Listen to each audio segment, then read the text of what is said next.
What is going on, guys? Welcome back to another installment of PWTB. I am Evan. I'm joined by Jake as always. Jake, how we doing, my friend? Doing great, man. Doing great. And this week, we've been as the revamp of PWTB's been kicking up. We have a couple new people, and one of them is here today. We have Timmy here today.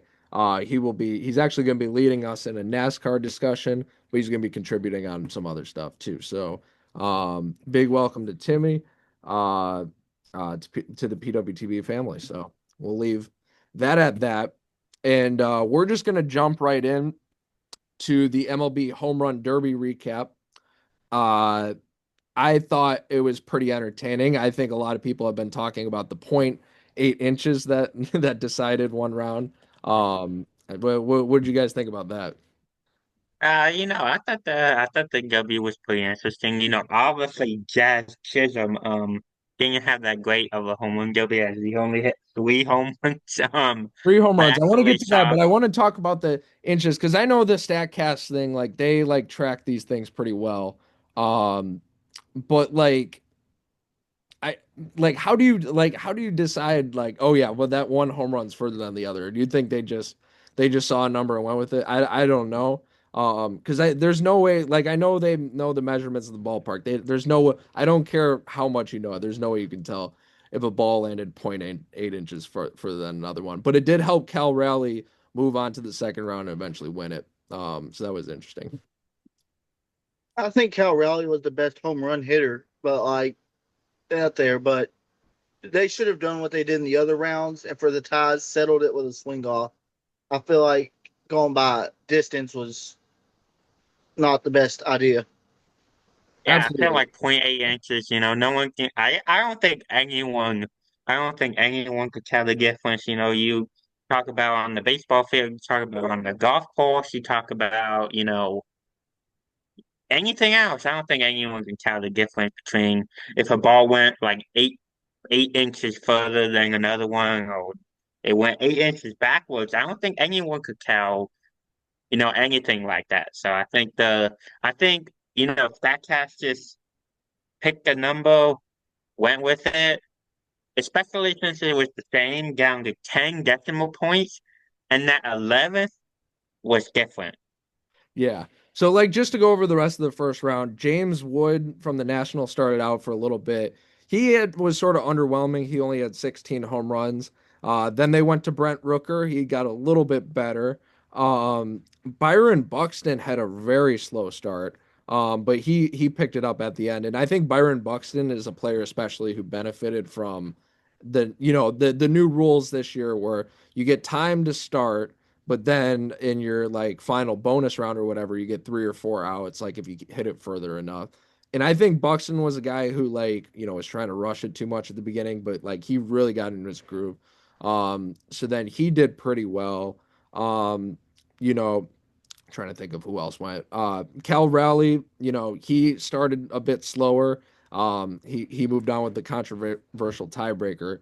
O'Neill Cruz, and I see Jake rocking the Pirates hat. We got it like that man, like that 513-foot bomb. Um, It was was crazy. was a missile, and he was hitting missiles left and right. Like he was like just like, and it looked like, because he's like what, 6'7" or something like that. He's listed. It looked like he was barely swinging too. Like I feel like a full swing would go 600 feet, but like you got to keep in mind because people are saying, well, he still doesn't technically have the record, for the furthest home run, and that's true. In a derby because I think it was like 526 feet or 500 something like that. But all those were at course field, so in my mind, I think he hit the furthest bombs we've ever seen. And then Matt Olson disappointed a little bit in the first round. Um, who else am I missing? I think there's Boy, Jazz oh Chisholm. Jazz Chisholm. Well, I think it's sort of obvious why I was missing him. Yeah, Jazz Chisholm Yeah, with only 3 home runs, and sometimes you get in a little bit of a slump. You're like, okay, well, you're getting a little bit of slump, but you just saw it. At his break, he only had one home run, and he just didn't have the power. Like it wasn't a yeah. slump; he couldn't get it out. When Jazz hits home runs to say you like jazz, yeah, well, I didn't like jazz, the other night. There was not a I lot to don't think like. anyone liked Jazz the other night. Definitely wasn't no smooth jazz. No, yeah. Yeah, and then the second round was interesting too. Buxton had a very low count. Um, you know, uh, Cal Raleigh advances. O'Neal Cruz put up a decent second round. But I think, and that's usually what you'll see in the Derby too. They'll get a little bit tired. But Yeah. Cal Raleigh leading the way with 38 home runs in real life. Was able to win the Derby though by point 0.8 inches, but pretty Oh interesting. yeah, definitely. Like I say, I think that point 0.8 inches is just, crazy. Um, yeah, I will say one thing about the home run derby is the last round. I think it was the last round when that kid robbed Junior Camaro's home run. That was crazy. They still counted it though, but I think that was crazy that he robbed it. Good catch, kid. Good catch. Yeah. Oh yeah, great I'm glad catch, it's a great win-win though, catch. because they counted it all around. Yeah. Yeah, yeah, I guess. No, great catch, great catch. All right. So next up, the Tampa Bay Rays recently had a sort of a switch in ownership. Stu Steinberg, who is the longtime Tampa Bay Rays owner. He bought the team in 2004 for only, I believe it was like 20 million or 40 million, something 200 million, not that low, but he bought in 200 million in 2004. And then recently he sold to Patrick Zalipsky, who is a Florida-based guy, which may signal that they want to keep the team in Tampa. More on that to come. But he sold it to him for 1.7 billion. So that's a return on your investment, first of all. Um, That's but a big return on investment. that That is is a a big, big that is ROI a, difference there. I wish I could do that with some of my investments, but I wish I could do that too. I have a guitar sitting right here. And I think I bought it for like $60. I wish I can turn around and sell it for, but 1,000. That would be a no, big. this is a big deal. You may say like 2004, like, well, that wasn't that long ago, but you got to keep in mind the Rays have only been a team since 1998, so it's a pretty big deal that they're finally getting new ownership. And I don't know. Do you guys think this helps them maybe move downtown? I guess just really first on my part, I think this closes any relocation rumors. There were some rumors that they might move to Raleigh, North Carolina this past winter. They've always been talking about Montreal, Nashville. Um, and those cities might eventually get teams in expansion, but I think this closes like any possible rumors of the Rays being the team to move. This is a Florida guy. He's supposedly friends with Governor Ron DeSantis. I think they're going to make it happen. But my question to you guys, I guess, is do you think it's going to be downtown Tampa? Because that's always been the question because they've been in St. Petersburg for a while. I think downtown Tampa will be a better. I think downtown Tampa will be a better move. I think St. Pete is in a part of town that nobody wants to go to. I think that's why Tampa Bay's attendance has started getting a little bit. Has steadily been up there, but it's been a little, bad over the years. I think downtown Tampa would be a better situation to go because you look at you look at Atlanta and, the stadium's in downtown and in Cobb County, but that's really basically downtown. Um, Anyway, you look at their attendance, and their attendance is always sky high every season. So I think, you know, I think he should really move Tampa Bay, the Rays to downtown. I think that would be a great move. Timmy, I think you want to weigh in. I was a big part of the move the race to Nashville camp because I'm a Tennessee guy and I love Nashville sports. Um, I feel like downtown, if the race could find consistency, because he's talking about the Braves are able to be in the downtown brings a lot of attendance. But the thing is, the Braves outside of this year are almost like consistently good every year, year after year. The Rays, they're like average, but they're never really contending for the AL anymore outside of I think what 2018, 2020 somewhere. But downtown will boost attendance, but I don't think they'll be selling out anytime soon if they build a new downtown stadium. Yeah, I got to agree with Timmy on this one. I think Nashville would actually be a better market than Tampa. I just think Florida, like there's so many people, and I get it. It's the third largest state in the nation. They're going to have sports teams, obviously. I'm not saying take them all away, but I just think Florida has so many transplants and Arizona has similar issues that I'm not saying they don't have any true fans. I'm just saying Nashville would be 100% behind the Nashville Rays or the Nashville whoever they get. You know, Florida is sort of like, yeah, we got some diehard Rays fans, but we got like a ton of Yankees fans down here. We got a ton of Red Sox fans. Like they come from all over the place. So that's a problem that's not fair, but that's a problem that they do have. And then with the attendance, like Jake was saying, like, moving downtown, people right now are saying they're packing the minor league stadium they're in with I think it's about 11,000 seats, which is not nothing. But still that doesn't like if you only seat 11,000 people, that's nothing. But it is good that they're selling out. I think downtown would help out. I just don't think it'd be crazy. The biggest thing they need is an outdoor ballpark, I think, though. I know it's hot. I know it's Florida. Um, but nobody wants to, if you're going to Florida, you're going to the beaches, you're going to the pool. You're not going to an indoor baseball stadium around a bunch of highways, unless if you're a crazy baseball fan. I assume like the three of us on here, but, uh, Mm. but and that's the thing too, is St. Petersburg. It's not even that, it's just an indoor stadium and it's just in a very weird location. But as long as they keep the Stingrays, they can go wherever, right, guys? It's a pretty cool attraction. Definitely, just keep the Stingrays. Just keep the Stingrays. Um, what you were saying was like the Dome Stadium. The thing that's gonna suck is like that's iconic, and the Hurricanes took that out, so that's obviously no more. But yeah, I think keep the Stingrays. Yeah. All right, so moving on, there has been more college football realignment. This has been going on ever since Oklahoma and Texas moved to the SEC all the way back 4 years ago, in 2021. But now it's still moving to the smaller conferences, because the Pac-12 was left a mess. They only had two teams, Oregon State and Washington State. Some of the other conferences, like the AAC and Group of Five, the Mountain West, they've been shifting around.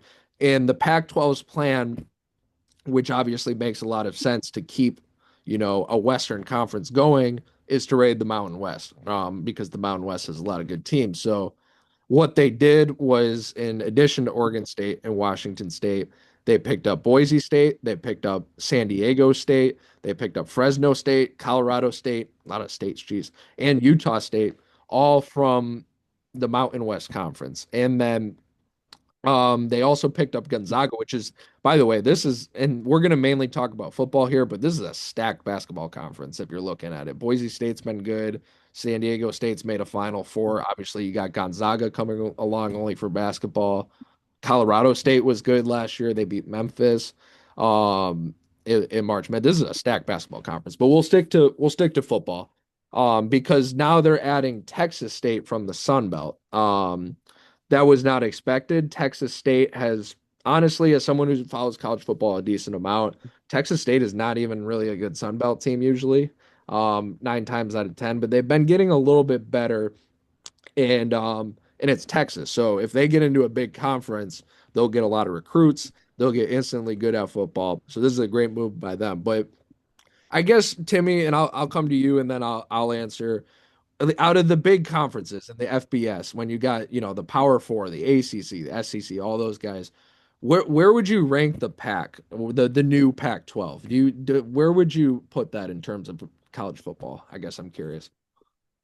If it wasn't for like Boise State and then California, them sand states like San Diego and San Jose, I would say behind the Mountain West because the Mountain West ended up reloading basically almost. You can't replace Boise State, but Boise State especially, I feel like that puts them almost up to the ACC, but not quite. I think it's the fifth best still because that conference is just weighed down with mid pack teams. I feel like Texas State every year they're just like full of hype, and it just all just dies down every year. And I see that continuing into these next few years.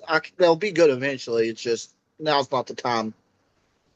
Um, I just Boise State is going to dominate that conference for years, 10, 20, maybe even 25 years. I don't see anybody competing with Boise State in that conference. Yeah, I agree There'll with be that. Although Oregon State has had some very good seasons recently, but when you're looking at the list, yeah, I mean Boise State dominated the Mountain West in terms of success. I'm looking at this list. San Diego State's had a couple good seasons, Oregon State, but generally, yes, Boise State's going to be the dominant team in that conference. But to answer the question I raised, I have to agree. I'm gonna break it down a little bit. They're not better than any of the Power Four conferences. We'll just put that right away. They probably were the worst already, and they're still the worst. They're for sure better than the MAC. They're for sure better than I think. The only way I disagree with you a little bit is you say it's close with the Mountain West. I don't think it's close because they poached all those teams. I know the Mountain West is reloaded a little bit, but I don't think, to the extent that they'll be better. So I think they're for sure better than the MAC, the Mountain West, and Conference USA. Conference USA, I don't know what's going on there. So that leaves two other conferences with it, the Sun Belt and the American Athletic Conference. And I would agree with you, Timmy. I think I would rank it 5. It's pretty close though, because in the AAC you still have Memphis, you still have Tulane. Um, but I think when you look at the new pack, it's more of a group of 5 conference now, but it's still, I think the pack when it compares to the Sun Belt and when it compares to the American Athletic, it's very deep. Like when you're looking, I would say the worst team in this on this list, when you're looking at like Utah State, right? I would still take Utah State any day of the week over like Southern Miss and the Sun Belt or like FAU and the AAC. Like I think it's more deep, and that's the only reason I would rank it still ahead of those. So I got to agree with you. I would put it at 5th overall in FBS. um yeah, especially like the conference CUSA. It's the FCS feeder school that sends basically to take the FCS teams, send them into the bigger conferences. Mountain West, or not the Mountain West, the Pac-12 would wipe the floor with the Conference USA. Oh yeah. Um, so I do think it is still the best group of 6, group of 5, whatever you call it, conference. But I just when it wanted to becomes make a I power just want to conference, make it's a the worst. point quick. There, Conference USA used to have like Louisville. They used to have Houston. They used to have like really good teams like a long time ago. And yeah, you're absolutely right. Like it's the worst conference in FBS by far. But you're right. It serves a purpose though, like you said, like Missouri State, Delaware, like come on in, get some exposure to FBS, and then go to a better conference. That's pretty much their purpose now. Liberty, Liberty just made the move up not too long ago too. Yeah, you're right with that. But I'll be Same interested. Houston State. Yep, yep. I'll be interested though, Kennesaw State. Yeah. I'll be interested though, like you said with Texas State. Because the Pac-12, I don't know. I could see it going very well or I could see it flopping. Like we said, Boise State's going to be good. But the rest of these teams, they're okay, but they're not great. So this could either turn out very good for Texas State or not. It'll be interesting to see. Yeah, it's especially I would take James Madison over almost anybody in the Pac-12 outside of like Boise State, and that was their biggest competition. Really, was James Madison was the threat to win it all. I think. No, just can you cut that out when you edit? I will, yeah. Oh yeah, okay. Um, No, but I see your point though, because James Madison, they had a down year last year. So people in the down year for them still like 9-4. Like that's pretty good. and But they put 70 up on a Power Five UNC I, team. I remember that. That Gee, was an insane game. 70-50 was that was something bad. else. And App State had a very down year. App State's not going to finish under 500 every single year. You can guarantee that. So, It, um, Sunbelt will bounce back. Yeah. I just still think though that the Sunbelt probably has better top heavy teams. I just still think the pack is a tiny bit more depth than the Sunbelt because Yeah. the Sunbelt bottom is pretty bad. That's the only thing I'd say to that. hmm Um, ODU is not a good football team against their game, not year, against South Carolina. And I immediately jumped on the Old Dominion hype train after that game because I knew Lenore Sellers was going to be good. I won't say I didn't think he was going to be that good, but I figured South Carolina would be an 8-4, 7-5 team, and ODU ended up within 4. It turns out that was just the near upset of the season, and it was ODU was horrible this year. App State was horrible, and I hate saying that because like I want to glaze Joey Aguilar because I'm a Vols fan, but it's just they had a down year, and it's I think South Alabama was even bad too, and they had a decent down year. Yeah. Yeah, it will be interesting to see if the Sun Belt rebounds because they have a lot of potential. But let's switch gears. Let's talk about some, and this is Timmy's specialty, and that's why sort of, one of the things we wanted to bring him on is NASCAR. And I'm gonna just preview it a little bit, some stuff that happened recently. In the most recent race in Sonoma, California, Shane Van Gisbergen, he won his race, and I believe it was back to back. This is the second race in a row he's won. So that's a big one for that. Unfortunately, I saw this. This was sort of interesting. That as Justin Haley was competing in the race, he hit a rabbit or something like that, and that was only the third time that's happened this season. But just some stuff interesting I saw looking at NASCAR. But I'm gonna turn it over to my expert to give a little bit of analysis. But yeah, just to preview that a little bit. Currently in first place as they go towards the playoffs, it's is William Bryan, then Chase Elliott, Kyle Larson, Tyler Reddick, and then Denny Hamlin looking right on outside of the four. So I guess Timmy, how are things shaping out in NASCAR right now? Um, I like Shane Van Gisbergen. He's a very good road course racer. When you put him on the ovals like Dover, Bristol, tracks like that, he forgets how to run in the top 36, and there's 36 cars on the track. Um, yeah, so the regular season is winding down, and it's looking like William Byron is almost a lock to win the regular season unless some crazy stuff happens. And there's 6 races left, and they're racing for playoff spots, and it's 4 spots left in the playoffs, really. So, us 5 winners, and you can see a driver like a Josh Berry miss the playoffs because too many winners. I'm looking. I think Tyler Reddick, he's a lock, unless like surprise 4 or 5 winners. I would say Busher and Bowman are leaning, but I want to watch the battle between drivers like Bubba Wallace and Ryan Preece. I feel like there's 26 drivers within 100 points of the cut line.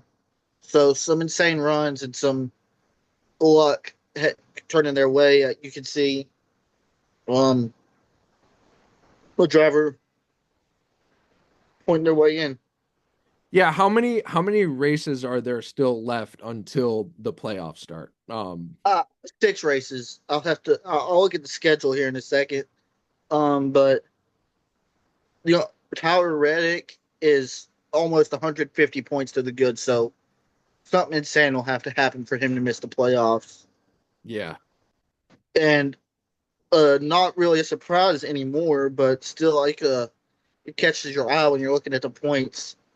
2-time champion and one of the best drivers ever, Kyle Busch, is below the cut line right now. And as much as I used to, I would have loved seeing it, but like at some point you got to feel bad for him. His career is winding down, and you got a team like Richard Childress Racing, who's not what it used to be, and he's just not performing well in that car.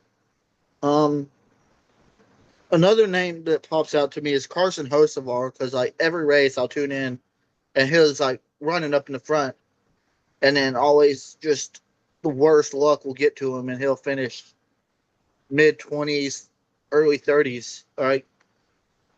Um, and another thing I want to point out on here is that fight for the last spot if there's no extra winners. Bubba Wallace has 3-point advantage over Ron Priest, and those are both drivers who are very talented. They're overperforming their car, what they're driving. I feel like, well, Tyler Reddick's driving the same equipment as Bubba Wallace, so but like that's a tight race. I'm keeping my eye on. Uh, Who do you think's like, and I know you went over some names already, but who would you say is like someone who's not getting enough attention, you think? Like who do you think's like on the up and coming that you don't think's getting enough recognition that they could really make an impact maybe in the playoffs? um, there's another road course ringer. AJ Allmendinger is only 50 points below the cut line, and you still got Watkins Glen. He could easily race his way in, and Michael McDowell is also a road course guy, and he's good on super speedways like Daytona. And for the regular season finale, there's Daytona, but I don't think either of them make it. I actually do have John Hunter Nemechek in the 42 car. I think that he wins at Daytona, but Daytona is Daytona. You can't predict that. I think John Hunter Nemechek gets the win at Daytona and locks himself into the playoffs in that final spot. Yeah. I was lucky enough back in 2022. I got to tour Daytona, the track, and like I was just amazed because I knew it was big, right? It's like, they host the Daytona 500 there every year. It's a big racetrack. That's what the city's sort of known for. But like the stands, they extend like outward like this. I think they said by like a mile, and they go high too. It's not like 5 rows or anything. Like they go high and they extend outward to a mile. And I was just amazed by that. But I got to go on the track too. I like how they like it's sort of like slanted, like especially when you're going through. So a lot of fun. Even if it's not the Daytona 500, I just like to go see a race there. But yeah, Daytona and Talladega are the two tracks that, like, when you go, you're going to see a good race. I mean, if you have like poor vision like me, you're not why going do to be you able why to. do you think that is? Why do you think those like what It's the separates those package, two? the way the tracks are built, and Atlanta recently when they did the repave, they did it like that. And the package they bring for the cars, it's it requires draft racing, and whenever you get draft racing, you get 3, 4 lines forming racing against each other, and you also get giant wrecks because somebody tries to make a move and it's not a good move. You're collecting everybody behind you.